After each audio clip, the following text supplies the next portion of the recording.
Hello guys, आप सबका मेरे यूट्यूब चैनल बीएड एजुकेशन में हार्दिक अभिनंदन है। आप सबको मेरा प्यार भरा नमस्कार। आज का हमारा विषय है, टॉपिक है अधिगम या सीखने की विशेषताएं, characteristics of learning. First video में हमने किया था अधिगम का अर्थ एवं परिभाषा, मीनिंग है एंड डेफिनेशन ऑफ लर्निंग, कि अधिगम एक ऐसा अनुभव है जिसके द्वारा कार्य में परिवर्तन तथा समायोजन होता है तथा व्यवहार की नई विधि प्राप्त होती है कि हमें किस प्रकार का व्यवहार है वो करना है। जैसे एक बच्चा झूठ बोल रहा है, हमने उसको बताया कि बेटा झूठ बोलना बुरी बात है, हमें झूठ नहीं बोलना चाहिए, हमेशा सच बोलना चाहिए। और ये बातें उसको बताने के बाद बच्चे ने उनको सीखा, माना और उसके व्यवहार में परिवर्तन हुआ।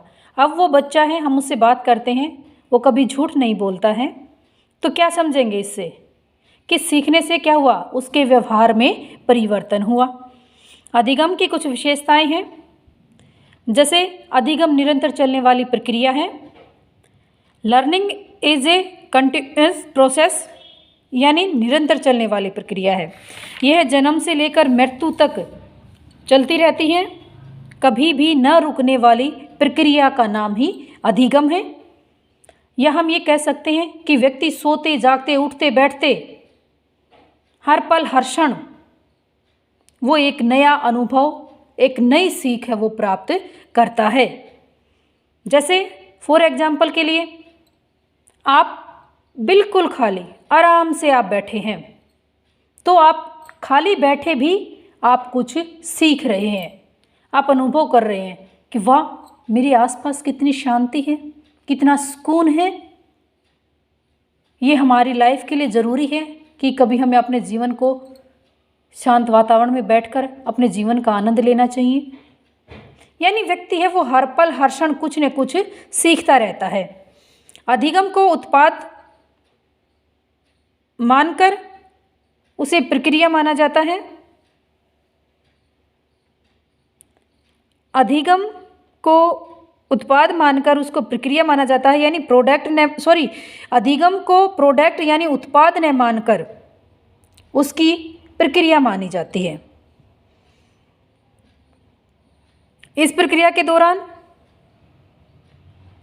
व्यक्ति में ज्ञान कौशल, आदतों, अभिवृत्तियों, अभिरुचियों का विकास होता है और ये कंटिन्यू चलता रहता है, क्योंकि अधिगम का परिणाम ज्ञान के संचय यानी इकट्ठा होने के रूप से है तथा यह संचय जीवन भर है वो चलता रहता है और होता रहता है। अधिगम व्यवहार में परिवर्तन है। Learning is change in behaviour, क्योंकि सीखने की प्रक्रिया का परिणाम व्यक्ति के व्यवहार के परिवर्तन में हमें दिखाई देता है। या हम ये कहें कि सीखना किसी भी प्रकार का क्यों ना हो, वह निश्चय ही हमारे व्यवहार में परिवर्तन करता है। जैसे क्लास में टीचर पढ़ा रहा है, उसके पढ़ाने के बाद, शिक्षण प्रक्रिया के बाद निश्चय ही आपके व्यवहार में कुछ परिवर्तन दिखाई देता है। घर में मम्मा आपसे कुछ काम करवा रही है, आपकी हेल्प ले रही है, तो वहाँ पर भी मम्मा उस कार्य को कैसे कर रही हैं, हेल्प करते करते भी आप उस कार्य को करना है वो सीख जाते हैं। यानी अधिगम हमारे व्यवहार को परिवर्तन करता है। नेक्स्ट है कि अधिगम है वो सकारात्मक दिशा में हो, यानी वांछित हो। हम ये चाह रहे हैं कि हम बच्चों को सदाचार की भावना का पाठ पढ़ाएं और वो पॉसिबल है, तो यानी वो वांछित है, सकारात्मक है, विकास में योगदान देने वाला है। नेक्स्ट है अधिगम सार्वभौमिक प्रक्रिया है, यानी सार्वभौमिक यानी सभी जगह, चाहे हम शिक्षा के क्षेत्र की बात करें या अन्य क्षेत्र की अगर हम बात करते हैं, तो सीखना है वो एक सार्वभौमिक प्रक्रिया है। चाहे हम किसी भी देश के वासी हों, चाहे पृथ्वी के किसी भूभाग पर रह रहे हों, चाहे हम किसी भी धर्म से संबंध हो, किसी भी जाति से हम संबंध रखते हों, अपितु सभी धर्मों में सभी व्यक्तियों को, सभी देश के नागरिकों को सीखने का अधिकार है। हर व्यक्ति सीखने की पूरी क्षमता रखता है। सीखने में जो अंतर दिखाई देता है वह अवसरों की भिन्नता के कारण होता है, क्योंकि प्रत्येक धर्म, संस्कृति, क्षेत्र की अपनी अलग अलग विशेषताएं, उसकी अलग अलग पहचान होती है और उसी के अनुरूप हम उस चीज़ को सीखते हैं। जैसे फॉर एग्जांपल के लिए अगर हम हरियाणा की बात करते हैं तो हमारा हरियाणवी कल्चर है वो अपने आप में एक अलग संस्कृति है। जबकि राजस्थान कल्चर की बात करते हैं और हरियाणा की अगर हम बात करते हैं, दोनों कल्चरों में हमें कहीं कुछ विभिन्नता है वो नज़र आती है। हम अपनी संस्कृति, हरियाणा वाले अपनी कल्चर के हिसाब से उनके रीति रिवाजों की पालना करते हैं। राजस्थान में रहने वाले व्यक्ति वहाँ के कल्चर के अनुसार अपना जीवन यापन करते हैं और वैसे ही वो उन चीज़ों को सीखते हैं। और दूसरा कि अवसरों की भिन्नता के कारण भी होता है, ठीक है ना। अधिगम समायोजन की प्रक्रिया है। समायोजन होता है तालमेल बिठाना, यानी learning is a process of adjustment. अधिगम का समायोजन में विशेष योगदान है, या हम ये कह सकते हैं उसका काफ़ी महत्व है। जब बच्चे का जन्म होता है तो वो पूर्णतः दूसरों पर निर्भर होता है, लेकिन समय के साथ साथ उसे अपनी आंतरिक अनुक्रियाओं की बदलती हुई परिस्थितियों के अनुसार ढालना पड़ता है, जिसे समायोजन का नाम दिया जाता है।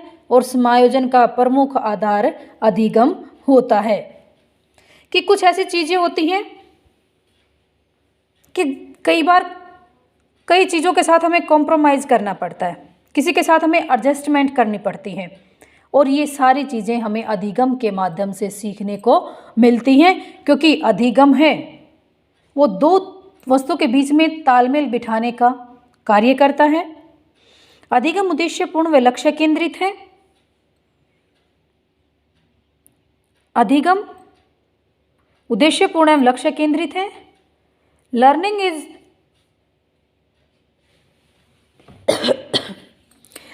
Is purpose of goal oriented, यानी अधिगम उद्देश्यपूर्ण है एवं लक्ष्य केंद्रित है। आप किसी चीज़ को सीख रहे हो तो उसके पीछे आपका लक्ष्य है। जैसे आपको कोई गेम खेलना है, आपका उद्देश्य है कि मैं इस गेम को खेलूं और इसमें अच्छी सफलता हासिल करूं, गोल्ड लेके आऊं स्टेट, नेशनल, इंटरनेशनल लेवल पर। ये क्या है? आपका एम है, आपका एक लक्ष्य है, आपका टारगेट है, और उसके लिए आप कुछ उद्देश्यों का निर्माण करोगे कि कैसे मैं उस अचीवमेंट को प्राप्त करूं। यदि हमारे पास कोई उद्देश्य और लक्ष्य नहीं है तो अधिगम प्रक्रिया का प्रभाव किसी भी रूप में हमें नहीं दिखाई देगा। सीखने की प्रक्रिया के माध्यम से हम अपने उद्देश्य तक या अपने लक्ष्य तक बढ़ सकते हैं। जैसे हम सीखते जाते हैं वैसे वैसे हम लक्ष्य की तरफ है वो बढ़ते चले जाते हैं।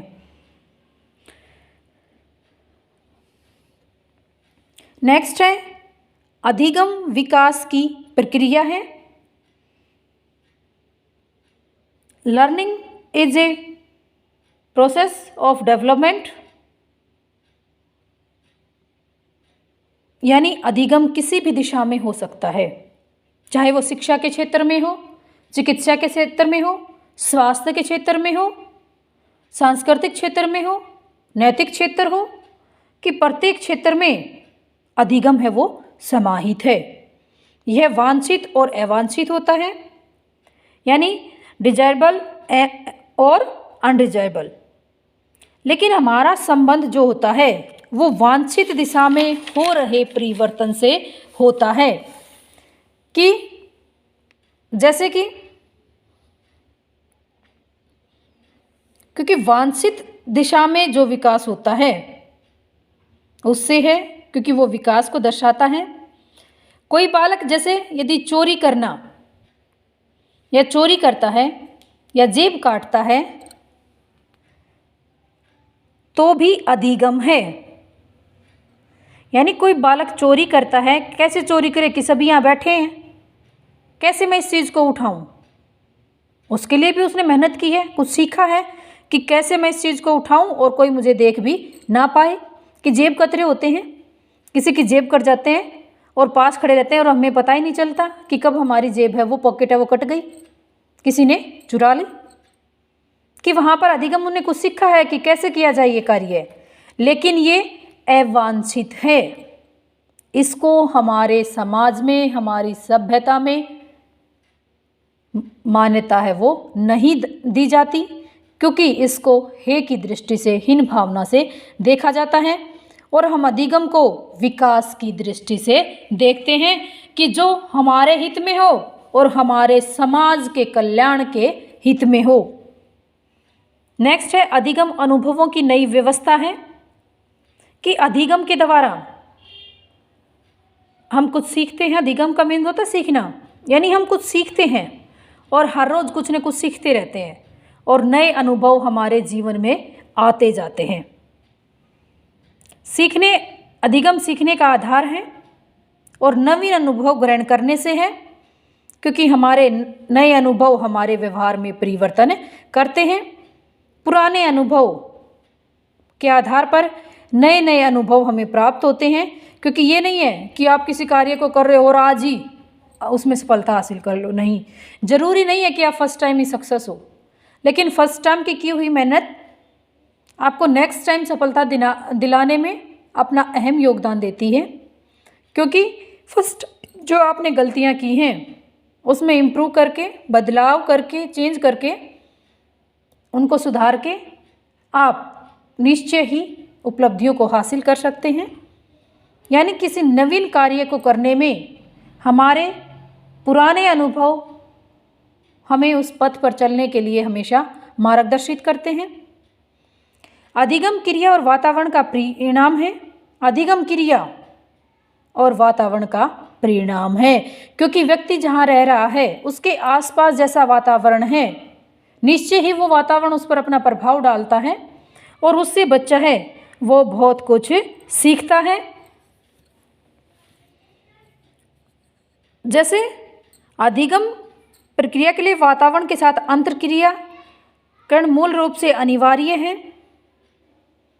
बगैर इस अंतर्क्रिया के अधिगम का कोई भी परिणाम संभव नहीं है। जैसे मैं ये कहूँ कि मेरे सामने दिया जल रहा है और मुझे नहीं पता उस दिए को छूने से क्या होगा, हमें उसका आभास तभी होगा, उसका अनुभव तभी होगा जब हम उसको टच करके देखेंगे, और टच करने से हमें पता चला कि इससे तो हाथ है वो जल रहा है।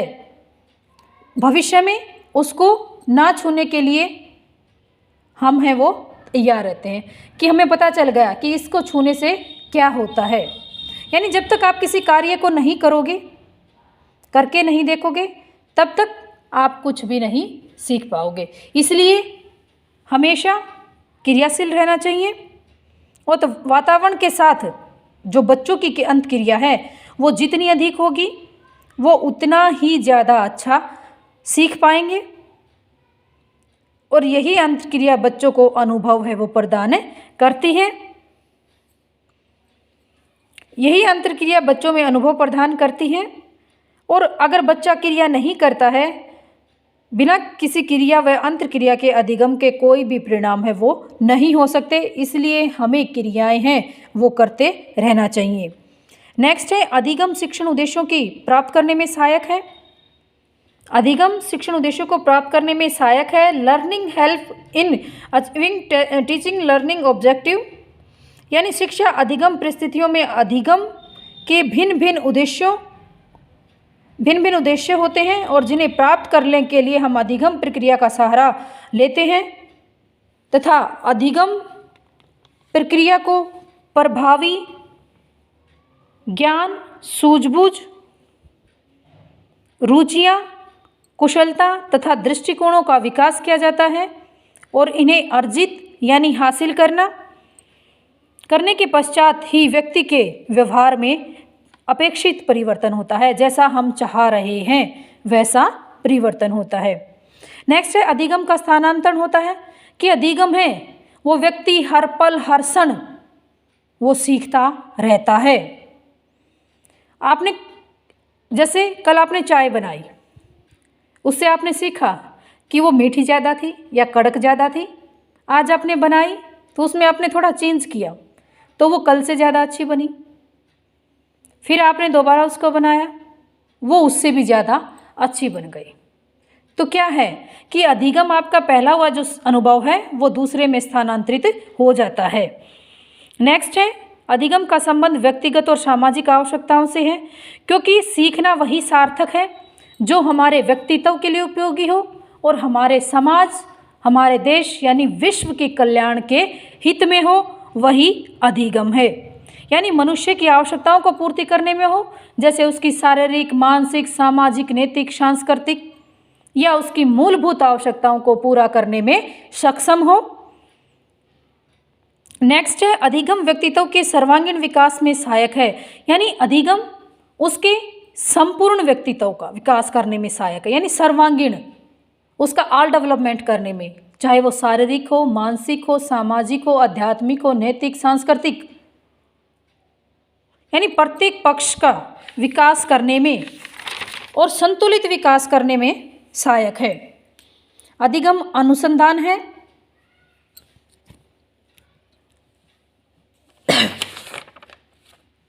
अधिगम अनुसंधान है, यानी लर्निंग इज रिसर्च। रिसर्च दो शब्दों से मिलकर बना है, री प्लस सर्च। री का अर्थ होता है पुनः और सर्च का अर्थ होता है खोज करना, यानी किसी चीज़ के बारे में बार बार खोज करना।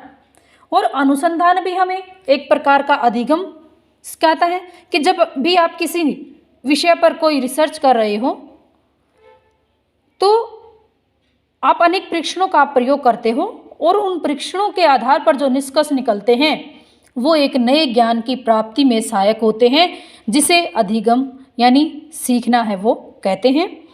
अधिगम चेतन व अचेतन होता है कि अधिगम चेतन व अचेतन अनुभव है। Learning is determined by conscious as well as unconscious experience। यानी अधिगम चेतन और अचेतन की कई काम ऐसे होते हैं आप चाहकर सीख पाते हैं, तब उनके बारे में आप कुछ सीख पाते हैं, और कई चीज़ें ऐसी होती हैं आप ना चाहकर भी उन चीज़ों को सीख पाते हैं, ना करना चाहते हैं लेकिन फिर भी उनका अनुभव सीख जाते हैं। कि जैसे आप कहीं जा रहे हो, सफ़र में हो और रास्ते में कोई ऐसी घटना घटित हो जाए जो आपको कुछ सिखा दे, लेकिन वो जिस लक्ष्य पर आप जा रहे हो वो उसका रास्ता नहीं था, लेकिन अनचाही रूप से वो हो गई और आपको एक सीख दे गई। अधिगम चेतन व अचेतन अनुभवों पर निर्धारित होता है और ये सीखने वाले व्यक्ति द्वारा जानबूझकर या अनजाने में उसको अर्जित किया जाता है, यानी हासिल किया जाता है। अधिगम जीवन की मूलभूत प्रक्रिया है, क्योंकि अधिगम के बगैर मनुष्य का कोई महत्व नहीं है और अधिगम के द्वारा ही मनुष्य अपने व्यवहार में परिवर्तन करता है और अपनी आवश्यकताओं की पूर्ति है वो अधिगम के द्वारा ही पूर्ण करता है। अधिगम सृजनात्मक है, यानी क्रिएटिविटी है।